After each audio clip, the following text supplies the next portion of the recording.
Assalamualaikum warahmatullahi wabarakatuh.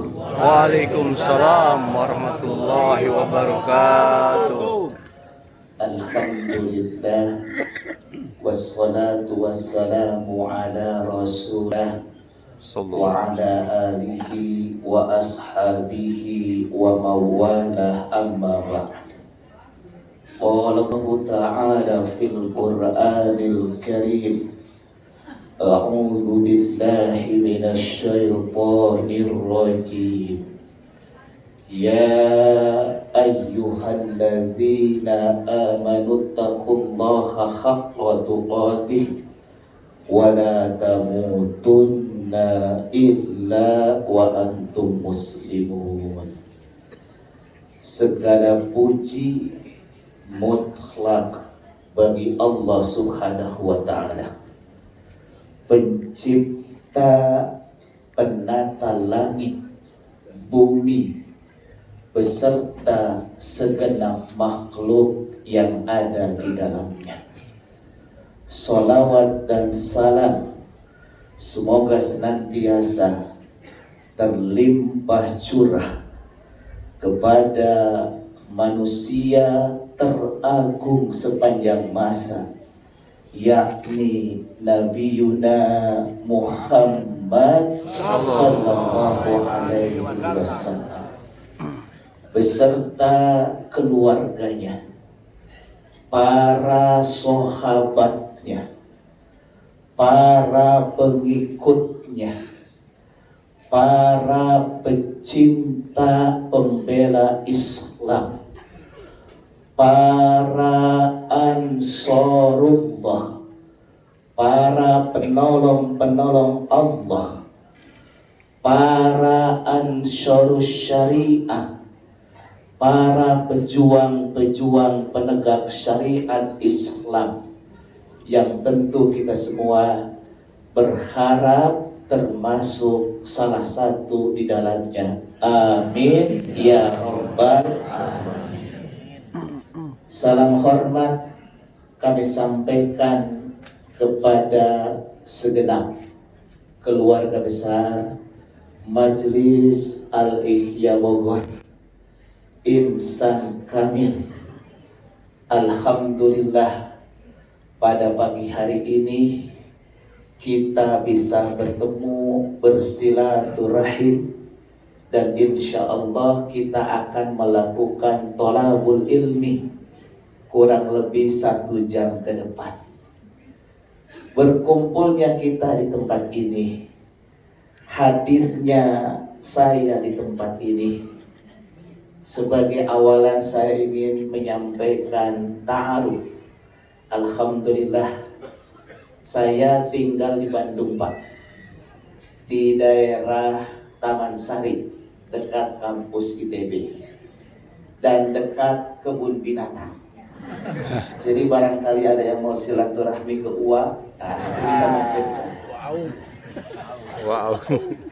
Alhamdulillah, beberapa bulan yang lalu saya berkesempatan melakukan umroh bersama Habibana Imam Besar Habib Rizik bin Husain Shihab bersama Ustadz Abdul Qadir dari Al-Ihya. Apa? Alhamdulillah.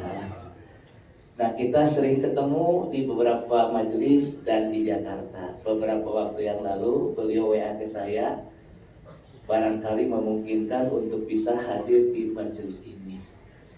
Saya senang sekali dan terharu. Kenapa?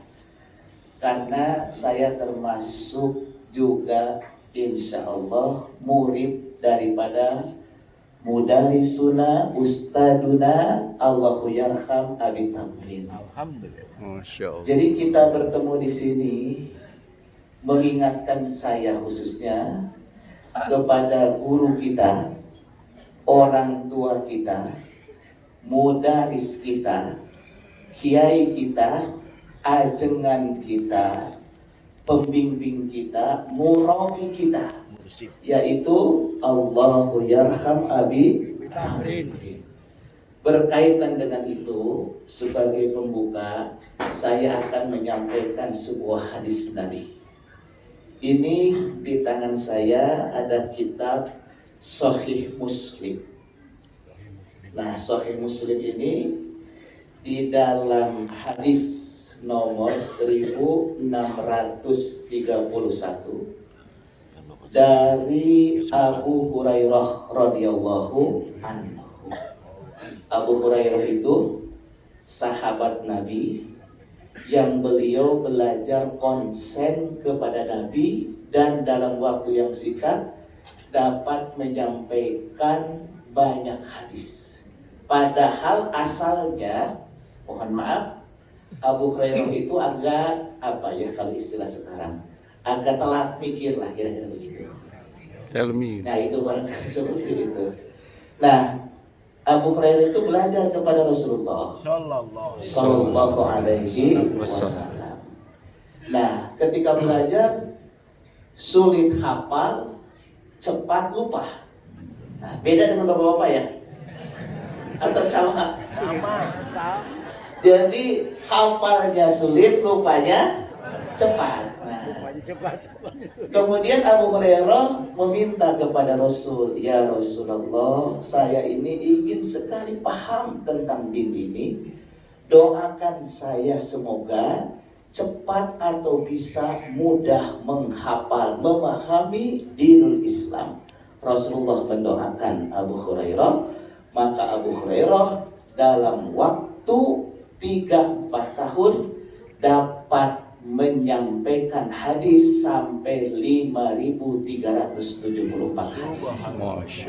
Masya Allah, tabarakallah. Jadi ini kepada adik-adik ya, para santri atau santriah, supaya cepat ingin menghafal, bukan hanya menghafal secara pribadi, tapi minta kepada para ustaz, para ustazah, para musrif, musrifah, para mudaris, mudarisah agar mendoakan dirinya agar dimudahkan dalam memahami agama Islam.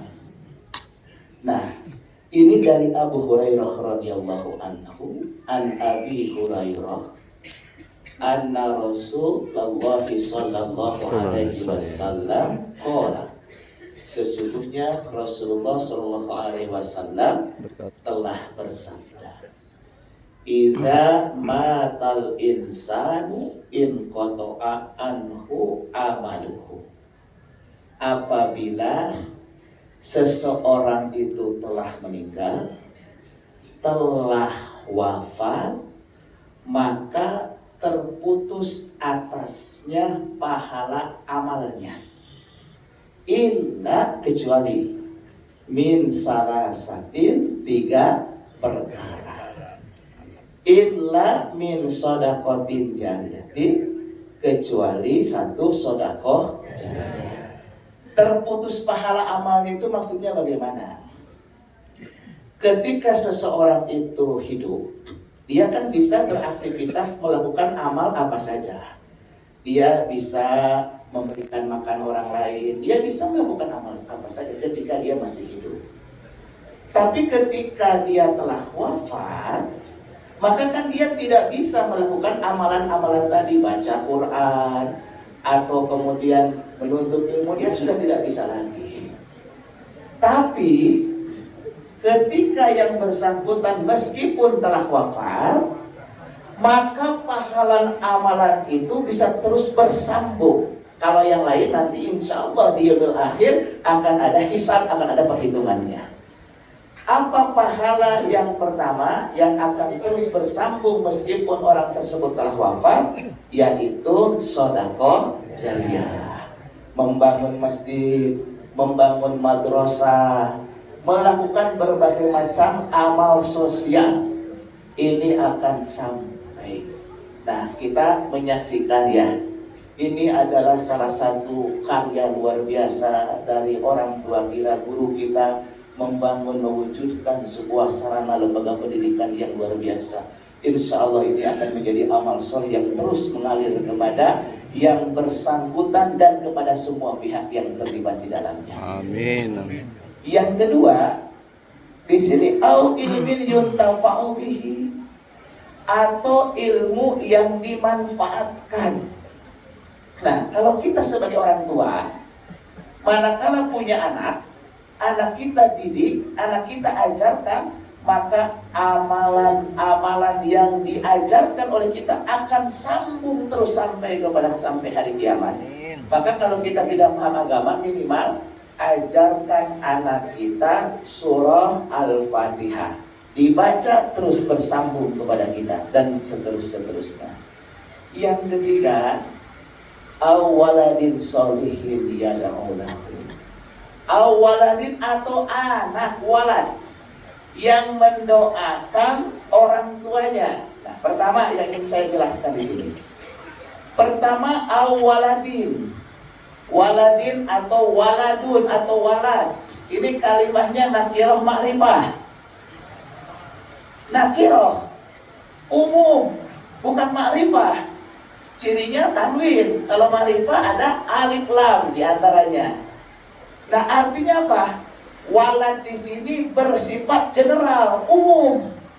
Jadi yang dimaksud anak itu bisa anak kandung, bisa anak asuh, bisa anak didik, bisa anak buah atau karyawan. Itu semua yang terlibat, yang menjadi bagian amal soleh orang yang melakukan tarbiyah itu berhubung.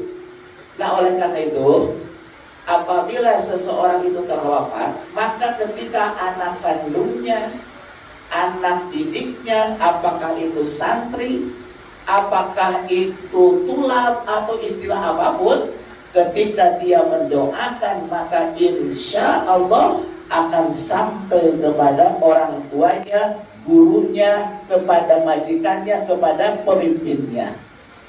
Maka kita doakan orang tua kita, guru kita, Allahumma firlahu warhamhu wa'afihi wa'fu anhu. Terus di sini kalimatnya awaladin solihin yad'u lahu. Kalau yad'u itu kalimat isim, kalimat fi'il. Kalimat fi'il. Fi'il apa? Fi'il mudhari. Asalnya apa fi'il madinya? Da'a. Kalau ditasrif, da'a yad'u du'aan au da'watan. Jadi yad'u itu fi'il mudhari, fi'il madinya da'a. Masdarnya ada dua. Yang pertama adalah doa, yang kedua adalah dakwah. Nah, jadi awaladin solihin yad'u lahu bimakna doa, berdoa. Rabbik firli wali walidayya warhamhuma kama, bimakna berdoa. Tapi dakwah juga masdar dari da'a, masdar dari yad'u. Artinya apa? Ketika anak berdoa satu hari berapa lama? Ba'da sholat. Kemudian berapa lama dalam 24 jam? Itu bagus. Maka pemahaman yad'u lahu itu kan hal mustakbal, artinya senantiasa. Maka ketika doa anak solih, apakah anak kandung, apakah anak asuh, anak didik, pertama berdoa akan sampai kepada orang tua atau gurunya. Yang kedua, bimana dakwah.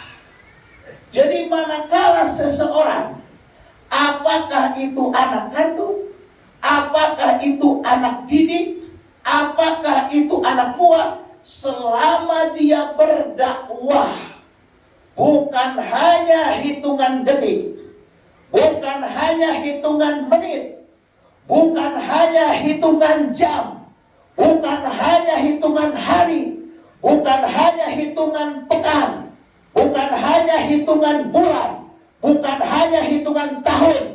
Ketika orang tersebut berdakwah, maka selama itu pula semua pahalanya mengalir kepada kedua orang tuanya, mengalir kepada gurunya, mengalir kepada murabbinya, mengalir kepada mudarisnya.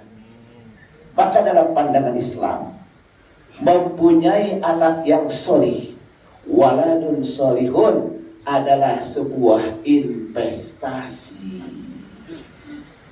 Maka kalau ibu-ibu ingin sukses dunia dan akhirat, investasinya bukan tanah. Meskipun tanah itu bisa juga menjadi investasi. Investasinya bukan uang, meskipun itu juga uang investasi. Tapi yang paling utama adalah anak yang solih dan solihah. Mudah-mudahan Bapak Ibu yang menjadi wali santri di Ma'had Insan Kamil ini menjadi orang yang istiqomah untuk mengkader putra putrinya, menitipkan putra putrinya agar menjadi waladun solihun. Ari dakwah naon ibu-ibu? Di urang masuk lepat, saya nggak bahasa Indonesia, bahasa Sunda. Campur. Kartos bu bahasa Sunda? Kartos. Nggak ngerti ibu? Ngerti. Oh kurang, ini ada yang keberatan. Baik. Apa yang dimaksud dengan dakwah? Di kita Pak, dakwah tes sok bahasa Indonesianya? Suka? Oke. Dakwah itu di kita atau kadangkala atau seringkali diidentikan hanya dengan ceramah, betul? Makanya ada judul Nada dan Dakwah. Nah, nada Roma Irama nyanyi. Dakwahnya Allahu Yarham Ki Haji Jainuddin MZ. Kenapa? Karena diinterpretasikan, dipersepsikan dakwah teh adalah ceramah. Tabligh akbar orangnya disebut mubalik, penyampainya. Manakala dakwah itu hanya dipersepsikan sebagai penceramah, maka seolah-olah kewajiban dakwah teh kewajiban mubalik, kewajiban ustadz, kewajiban ajengan. Padahal dakwah itu bukan hanya kewajiban ustadz mubalik, dan dakwah itu bukan hanya ceramah. Kita perhatikan. Pertama, dalam surah Ali Imran, surah keberapa? Surah ketiga. Ayat 104. Ada yang buka mushaf silakan. Qala Allah Ta'ala fil Qur'anil Karim, a'udzu billahi minasyaitonir rajim. Wal takum minkum ummatun yad'una ilal khair wa ya'muruna bil ma'ruf wa yanhauna 'anil munkar wa ulaika humul muflihun. Wal takun, hendaklah ada, minkum, di antara kamu sekalian. Minkum di sini menurut Syekh Taqiyuddin Nabhani itu adalah maksudnya umat Islam. Wal takun minkum, hendaklah ada di antara umat Islam ummatun, sekelompok orang. Menurut Al-Habib Rizik bin Husain Shihab, itu menunjukkan jumlah yang banyak. Wal takum minkum ummatun, hendaklah ada di antara umat Islam sekelompok umat Islam yada'una ilal khair. Yada'una, menyeru, mengajak, memanggil al-khair, kepada al-khair. Ma makna al-khair? Apa makna al-khair? Kebaikan. Menurut Imam Al-Ghazali, al-khair adalah al-Islam. Berarti hendaklah ada sekelompok umat Islam yang mengajak orang lain ke dalam Islam. Nah, da'a, yada'u, du'aan, dakwatan, da'i, au da'iyah. Kemudian apa? Mad'u, ud'u. Kegiatannya dakwah, orangnya disebut da'i, isim fa'il, subjek. Yang diserunya siapa? Objek, mad'u. Perintahnya ud'u, dakwahilah, serulah. Nah, jadi berdasarkan surah Ali Imran ayat 104, pertama orang beriman teh kudu dakwah, harus dakwah. Kepada siapa? Kepada orang yang belum paham tentang Islam. Yang pertama kepada siapa? Kepada orang kafir. Kafir teh siapa?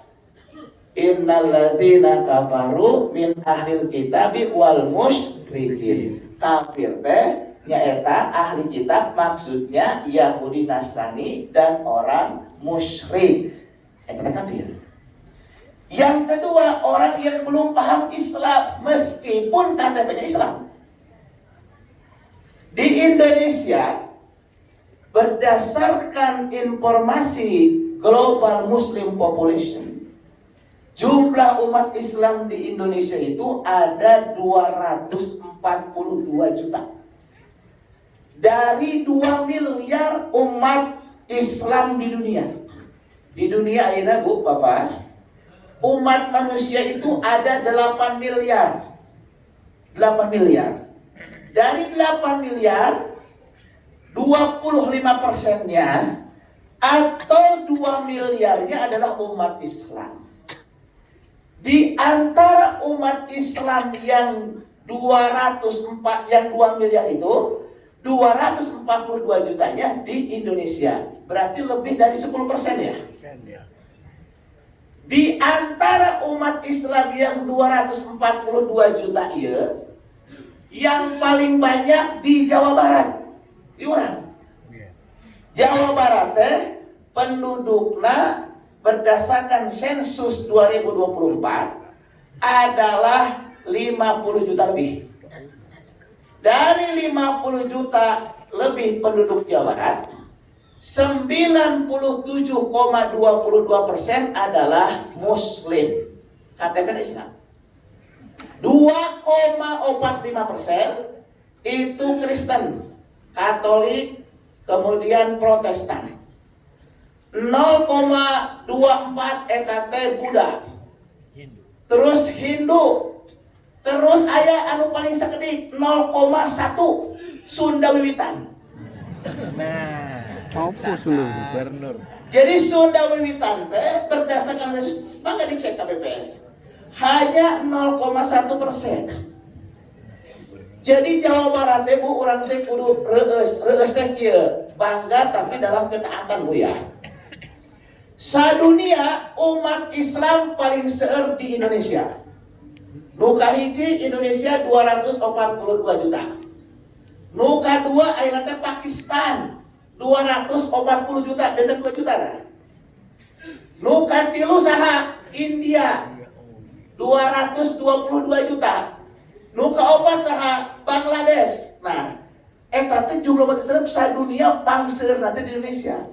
Di Indonesia umat Islam yang paling banyak di Jawa Barat. Di Jawa Barat sabaraha tah? 87,22 kali 50 juta. 45 juta. Sabaraha Ibu? 45 juta. Di atas 45 juta dari Bapak leres. Tah ayeuna umat Islam di Indonesia teh langkung seueur ti umat Islam nu aya di negara lain. Seueur walaupun seueurna aya 45 juta. Qatar sakedik Bu, urang mah seueur. Teras ayeuna ari tempat sujud namina naon? Masjid. Masjid teh sadunia pangseueurna di Indonesia aya 800.000 sampai 1 juta teh. Saur Yusuf Kala, Ketua DMI Dewan Masjid Indonesia. Laras tentena cobi we eta. Tapi saur anjeunna kirang langkung 800.000 dugikeun ka 1 juta. Di antara 800.000 1 juta eta, jumlah masjid paling banyak di mana? Di Jawa Barat. Sabaraha? Menurut Kemenak, Kementerian Agama, 154.000. Eta jumlah masjid. Ayeuna lembaga pendidikan Islam. Lembaga pendidikan Islam namina naon? Pesantren atau ma'had. Cik sa Indonesia pangseueuna pesantren di mana? Sabaraha.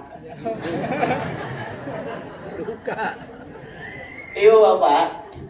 Pesantren paling banyak se-Indonesia yang pertama Jawa Barat. Di atas 12.000 pesantren. Kedua Banten di atas 7.000. Katilu Jawa Timur, kaopat Jawa Tengah. Jadi lamun pertanyaanna pesantren mana anu paling banyak? Jawa Barat. Tapi lamun pertarusanana pesantren mana yang banyak pesantren itu banyak santrinya Jawa Timur. Sidogiri puluhan ribu, Lirboyo puluhan ribu, Gontor, Gloso, Asem Bagus, Sukorejo seueur eta. Tapi lamun jumlah pesantrenna Jawa Barat. Ayeuna lamun ibu bapak kantos aksi di Monas. Pernah hadir 212? Alhamdulillah. Paling banyak dari mana? Jawa Barat. Ciamis. Kekuatan Islam, politik Islam ya. Eta kan jumlah pesantren, jumlah masjid. Tahun 55 aya partai. Aya Masumi, aya NU, aya PNI, aya PKI dan sebagainya. Partai Murba, partai Islam anu paling kiat Masumi. Basisnya di mana? Jawa Barat. Zaman Orde Baru aya 3 partai. Aya P3, aya Golkar, aya PDI. P3 se-Indonesia anggota dewan paling banyak perwakilan dari mana? Jawa Barat. Zaman reformasi namihan partai teh aya PK, jantan PKS, aya PBB, cobi cek. PKS ayeuna 53 kursi tadi DPR. Paling seueur di mana wakilna? Jawa Barat. Nah, pertanyaan anak, jumlah umat Islam di Jawa Barat anu seueur, jumlah masjid anu seueur, jumlah pesantren anu seueur, gerakan politik Islam kuat di Jawa Barat, apakah ini sesuatu yang kebetulan? Tidak. Ini proses panjang. Iya Bogor, kapungkur aya kerajaan. Namanya kerajaan apa? Pajajaran. Ari kerajaan Pajajaran asalnya di mana? Pajajaran di Jawa Barat. Pada ngobrol kerajaan ya. Bogor teh Pakuan Pajajaran di Bogor. Saha raja terkenalna? Prabu Siliwangi. Ari Prabu Siliwangi Islam, Hindu atau Sunda wiwitan? Di Bogor kapungkur pusat kerajaan Pajajaran. Sebelum jadi kerajaan Pajajaran, di wetan, di timur ada kerajaan Sunda Galuh di Ciamis. Eta teh Prabu Siliwangi teh gelar namina saha? Sri Baduga Maha Raja. Waktu kecil namina saha? Pamanah Rasa. Ya orang Bandung, ya orang Bogor aja terlalu. Ya, aduh bawa. Ulang-ulang. Prabu Siliwangi Raja Pajajaran. Pajajaran teh kawitna ti kerajaan Sunda Galuh di Ciamis. Kerajaan Sunda Galuh Ciamis asalnya dari mana? Dari Tarumanagara. Tarumanagara di mana? Karawang. Sate acan Tarumanagara di mana? Salakanagara lah, di Banten. Jadi Salakanagara, Tarumanagara, Galuh Sunda, teras Pajajaran. Teras kadituna aya Sumedang Larang ka Sumedang. Eta Raja Prabu Siliwangi teh atau Pamanah Rasa istrina seueur. Tapi di antara salah satu istrina aya anu namina Nyai Subang Larang. Nyai Subang Larang teh muridna Syekh Hasanuddin atanapi disebut Syekh Kuro. Ari Kuro teh qoro'a yaqra'u qiraatan qori, artinya orang yang membaca Al-Quran. Nah, Nyai Subang Larang teh suantana bagus membaca Al-Quran. Eta Prabu Siliwangi teh nuju istilahnya apa? Inspeksi atau kunjungan, bukan belusukan lah, belusukan itu identiknya dengan si Eta. Jadi itu Prabu Siliwangi di Bogor, ka Karawang, ngadangu suanten Al-Quran dibacakan, terus anu ngabacakeun teh geulis. Normal raja wajar. Maka kemudian Prabu Siliwangi itu tertarik untuk melamar kepada Nyai Subang Larang. Dina Islam haram muslimah menikah dengan laki-laki kafir, haram, tidak boleh. Maka sangat pasti Syekh Hasanuddin atau Syekh Kuro ketika mengizinkan santriahnya menikah dengan Prabu Siliwangi, pasti syaratnya Prabu Siliwangi harus jadi mu'alaf, betul tidak? Nah, ini pasti ini, insya Allah. Menikahlah Prabu Siliwangi dengan Nyai Subang Larang. Gaduh putra tilu di Subang Larang teh. Hiji saha? Hiji Pang Ageungna sanes. Hiji Pak Ageungna 2 tengah 3 bungsu sanes. Namina. Nu kahiji namina teh Walang Sungsang. Pangeran Walang Sungsang. Teras ka Cirebon janten Pangeran Cakrabuana. Nu kahiji. Nu kadua Nyai Rara Santang, istri nu tadi panganggaan. Nyai Rara Santang teh sareng Walang Sungsang teh angkat ibadah haji.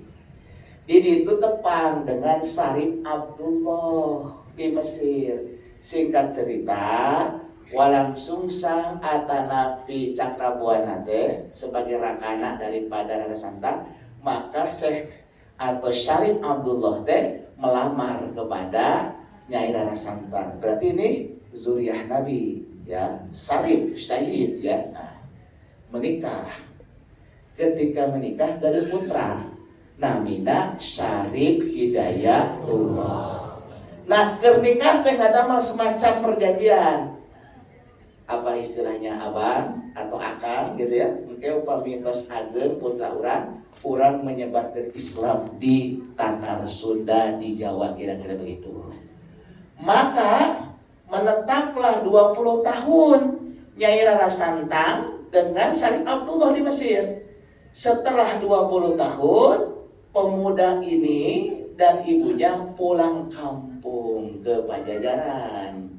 Nah, ini hebatnya orang Bogor ya, ke Pajajaran. Di Pajajaran kemudian diarahkan ke Cirebon, ka Uwana, nyaeta Prabu Cakrabuana. Ku Uwana teh di pasihan lahan Gunung Jati. Maka Syarif Hidayatullah teh akhirnya bergelar Sunan Gunung Jati. Berarti Sunan Gunung Jati teh cucu Prabu Siliwangi. Nah, nu kadua. Nu katilu saha? Kian Santang. Wah, ya terang Kian Santang. Mama Kian Santang, alhamdulillah Kian Santang. Kian Santang atanapi Syekh Rohmat. Ka Garut, ka Godog, ka Suci ada Sunan Rohmat atau Kian Santang. Jadi Pangeran Cakrabuana putra Prabu Siliwangi nyebarkan Islam di Cirebon, Kuningan dan sekitarnya. Putrana Prabu Siliwangi Rara Santang menyebarkan Islam dengan putranya di Cirebon, kemudian sampai ke Banten. Kenapa? Karena Syarif Hidayatullah atau Sunan Gunung Jati punya salah satu putra namanya Maulana Hasanuddin, pendiri Kesultanan Banten. Berarti Maulana Hasanuddin itu saha? Buyutna Prabu Siliwangi. Teras eta Kian Santang dakwah di Garut dan sekitarnya Priangan Timur, Garut, Tasik, Ciamis dan seterusnya. Punten abi bade naros. Jawa Barat ada 27 kabupaten kota. Ada 626 lebih kecamatan. Di antara kabupaten kota yang ada di Jawa Barat, yang menjadi simpul-simpul gerakan Islam di antaranya di mana saja? Bogor, Cianjur dan sekitarnya, Sukabumi, Cirebon dan sekitarnya, Garut dan sekitarnya. Berarti ini adalah bagian dari proses panjang yang dilakukan oleh anak keturunan Prabu Siliwangi. Maka Simkuring dan saya dan teman-teman pernah datang ke DPRD Jawa Barat menyampaikan kepada Ketua DPRD Jawa Barat, langsung diterima oleh namanya Dr. Buki, didampingi wakil ketuanya, satunya adalah Abah Iwan orang Bogor, wakil ketua DPRD Jawa Barat. Nuka 2 di PKS sama Kang Buki di Gerindra. Nuka 3 Acep Jamaludin di PKB orang Cimahi. Saya menyampaikan kepada DPRD, saya tidak sepakat dengan narasi dan kemasan yang disampaikan oleh gubernur terpilih. Saya gubernur terpilih teh. KDM, KDM, KDM. Nah, jadi dia punya narasi begini, kantos mendengar, sudah mendengar, mapan anyar Pajajaran. Apa artinya mapan anyar Pajajaran? Menyambut Pajajaran baru. Nah, saya ingin sampaikan, Imam Syafi'i pernah pendapatnya ada qaul qadim, qaul jadid. Apa itu qaul? Qaul teh kalimah masdar dari qala yaqulu qaulan. Nah, qaul itu perkataan. Qaul qadim perkataan terdahulu, qaul jadid perkataan baru. Artinya ada revisi, kira-kira seperti itu. Bisa jadi Prabu Siliwangi termasuk Pajajaran. Sebelum Prabu Siliwangi itu menikah dengan Nyai Subang Larang, bisa jadi Sunda Wiwitan mungkin. Bisa jadi Hindu mungkin, atau animisme dinamisme mungkin. Itulah waktu kodim, waktu terdahulu. Tapi baheula. Tapi setelah Prabu Siliwangi menikah dengan Nyai Subang Larang, maka itu jadi, itu baru. Maka kalau ada orang Sunda bangga terhadap Pajajaran, bangga terhadap Prabu Siliwangi, maka harus bangga terhadap Islam. Karena kaul kodimnya itu bukan Islam, tapi kaul jadidnya Islam. Sepakat gak? Sepakat. Abdi mah Pak, itu USA Pak. Orang Sunda asli. Usa. Asli. Asep. Asep sedunia ge aya Pak. Saurna menurut Dinas Catatan Sipil di Jawa Barat nami Asep teh aya ratusan ribu Pak. Iya. Eta teh nambe Asep. Iya. Teu acan Yosep, Dasep, Cecep dan sebagainya. Nasep. Jangan kia meskipun kawin tama itu terlandihan, tapi jangan nawi alhamdulillah ya. Nah, satu saja Pak. Jadi ayeuna ada upaya menyesatkan.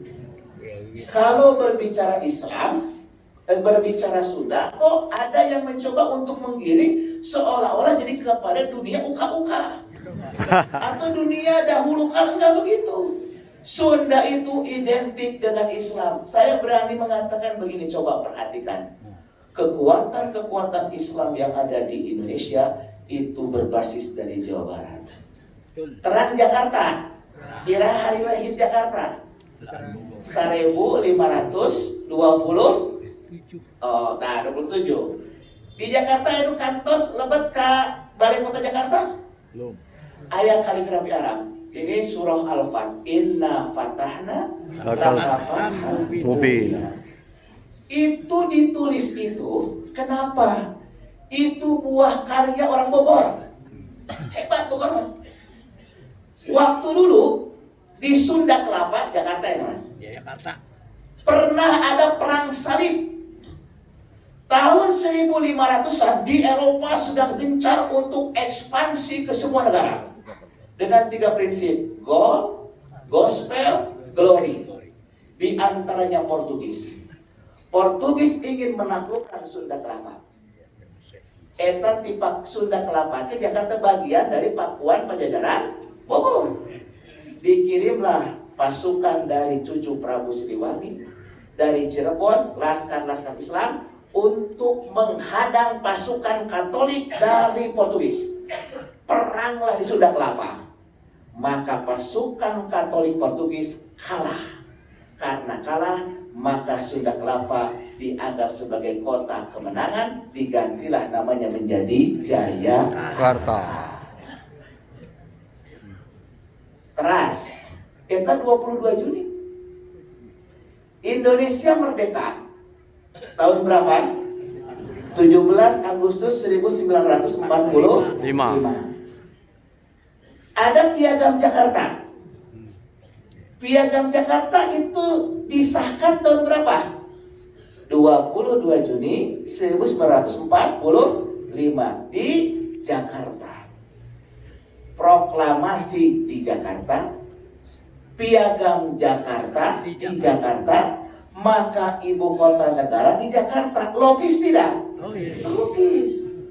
Tapi kunaon ayeuna pada dialihkeun ka IKN. Dodol itu. Nah, ini gara-gara orang Bogor diantaranya. Mereka punya intel. Setiap ada kebijakan yang berpotensi merusak Islam dan negara, nu daremona teh orang Bogor. Nah, Jakarta mah bisa naik kereta, lalu ke IKN mah. Tapi ternyata diantaranya. Jadi ada upaya memindahkan ibu kota negara itu untuk menghapus sejarah, dan Jakarta itu karena diapit oleh Jawa Barat dan Banten yang keislamannya kuat, maka ada upaya sistematis untuk memindahkan IKN ke tempat yang jauh. Berarti IKN terima atau tolak? Tolak. Terima atau tolak? Tolak. Takbir. Allahu Akbar.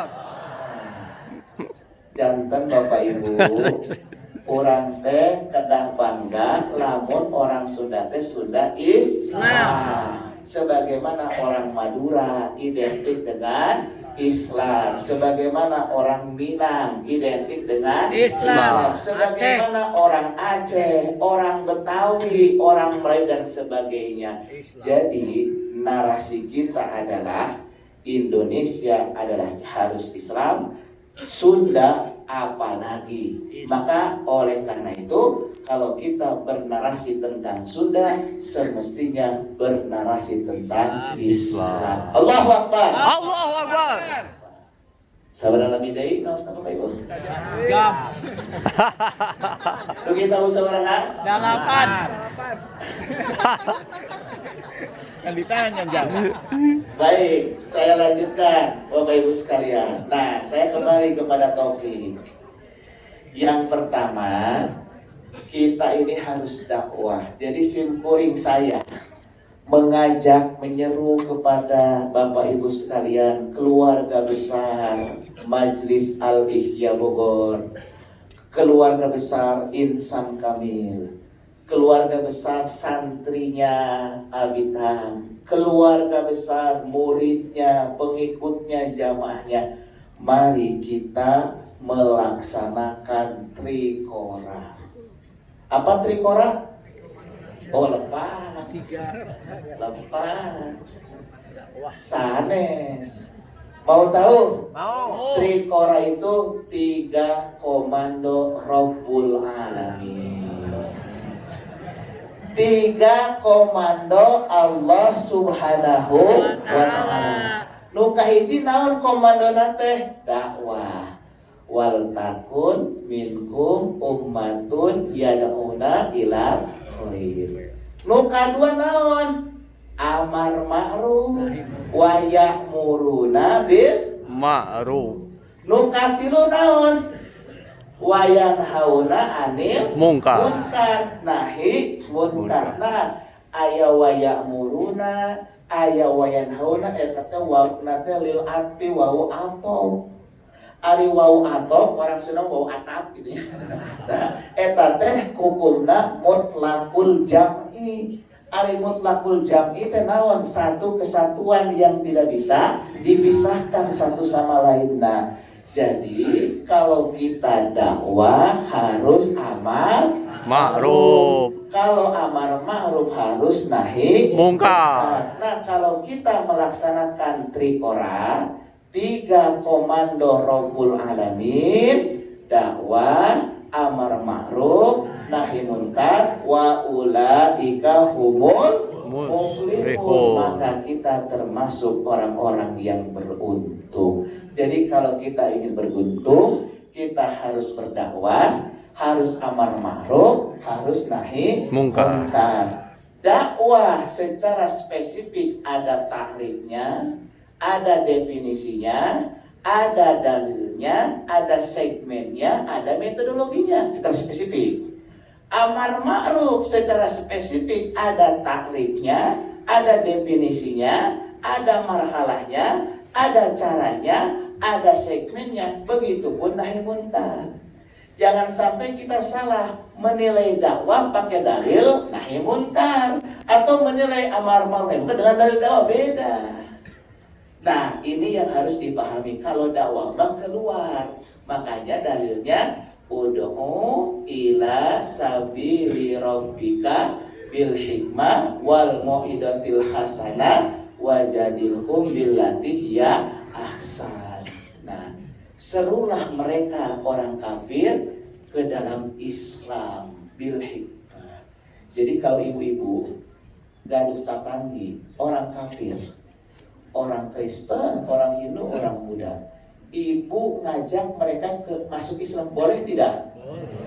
Boleh atau tidak? Boleh atau harus? Harus. Perintah itu teh. Jadi kalau ibu-ibu boleh begini, misalkan di komplek punya tetangga orang kafir, bapak atau ibu, kita sudah lama bertetangga. Bapak itu baik, tetangga yang baik, tapi kita itu ingin kebersamaan kita bukan hanya di komplek di dunia, tapi juga di akhirat. Dan bapak ibu akan bersama kami di akhirat kalau bapak muslim, maka bapak saya ajak masuk Islam. Pernah begitu? Belum.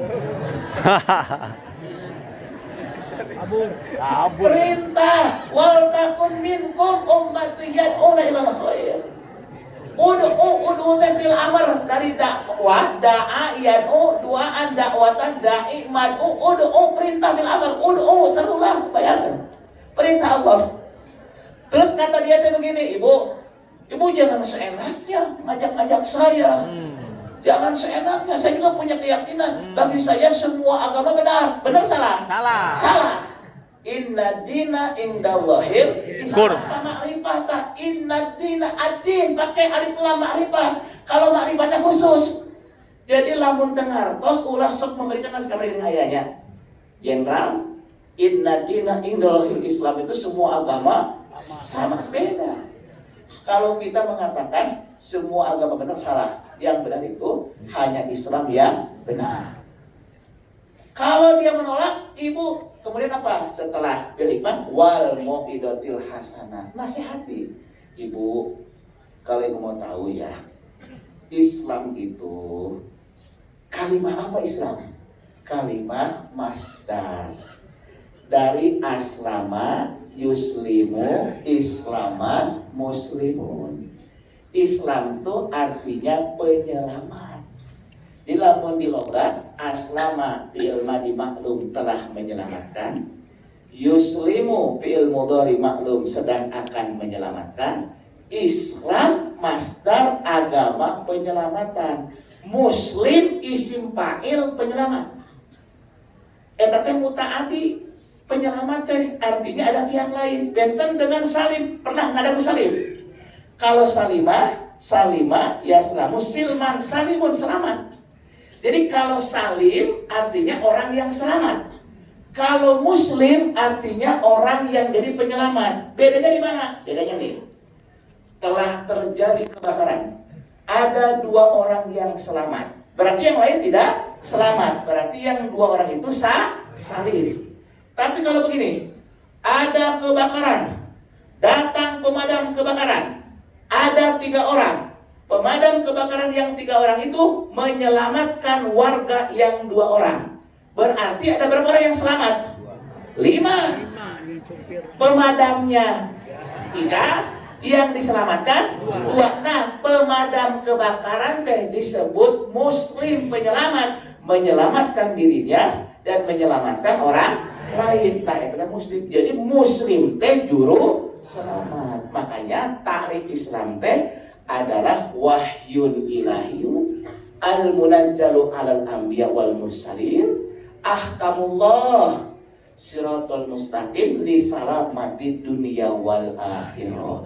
Jadi kalau ibu ngajak kepada orang lain masuk Islam, hakikatnya untuk menyelamatkan orang tersebut dunia dan akhirat. Jadi kalau muslimah selamat dan menyelamatkan. Ayeuna perokok sami teu jeung muslim.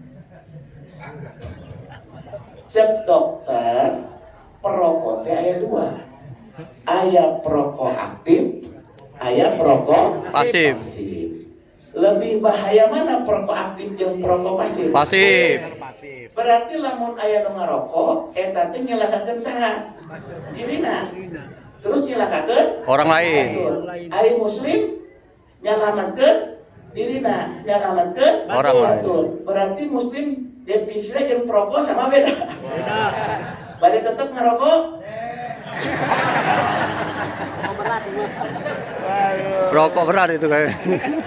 Oh Pak, dia cek ahli apa? Punten banyak. Dia terakhir ya oleh-oleh di abdi. Ali Isam itu kali. Ahli fikih disebut Ahli Isam. fuqaha. Ahli hadis disebut muhaddisin. Ya. Ini fuqaha. Pertama adalah Imam Hanafi Abu Hanifah. Yang kedua Imam Malik. Yang ketiga Imam Syafi'i. Yang keempat Imam Ahmad bin Hanbal. Ada sholat subuh. Kalau menurut Imam Hanafi, Imam Malik, subuh itu tidak pakai kunut. Kalau kata Imam Syafi'i, disunahkan kunut. Kata Imam Ahmad bin Hanbal, kondisional, kunut najilah. Jadi ini ahlinya nih. Imam Malik guruna Imam Syafi'i. Imam Syafi'i murid Imam Malik guruna Imam Ahmad bin Hanbal.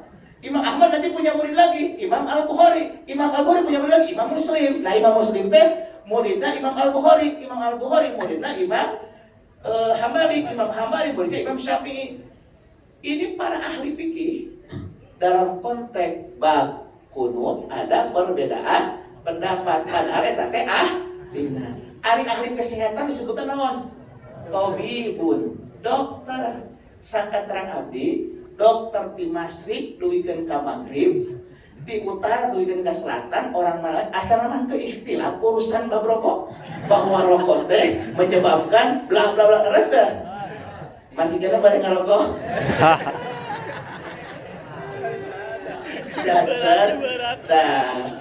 Jantan hartosna muslim teh adalah penyelamat. Jadi kalau kita berdakwah kepada orang lain untuk menyelamatkan, makanya orang Islam tidak boleh egois. Enggak boleh egois. Jadi eta dina kalimat tentang hadis tentang bab salat. Kan ketika Rasul ditanya, "Ya Rasulullah, akhbirni anil Islam." Habarkan kepadaku tentang Islam.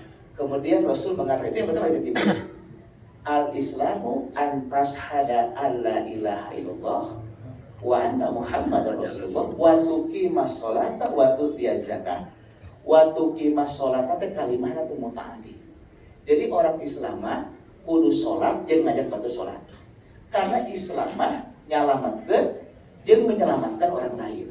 Menyelamatkan siapa? Menyelamatkan dirinya, menyelamatkan keluarganya. Bu anfusakum wa ahlikum Naro. Ari keluarga teh aya keluarga sakasur, aya keluarga sasumur, aya keluarga teh sadapur, aya keluarga salembur. Dulur teh lembur teh aya sa RT, aya sa RW, aya sa desa, aya sa kecamatan, aya sa kabupaten, sa kota, aya sa provinsi, aya sa negara, aya sa dunia. Nah, orang Islam teh kudu terlibat ikut andil untuk menyelamatkan bukan hanya diri pribadinya, bukan hanya keluarga intinya, tapi masyarakat, bangsa dan negara dan dunia. Oleh karena itu, umat Islam berkewajiban untuk merawat Indonesia, berkewajiban untuk membebaskan Baitul Maqdis di Palestina, berkewajiban untuk mengalahkan semua isme-isme,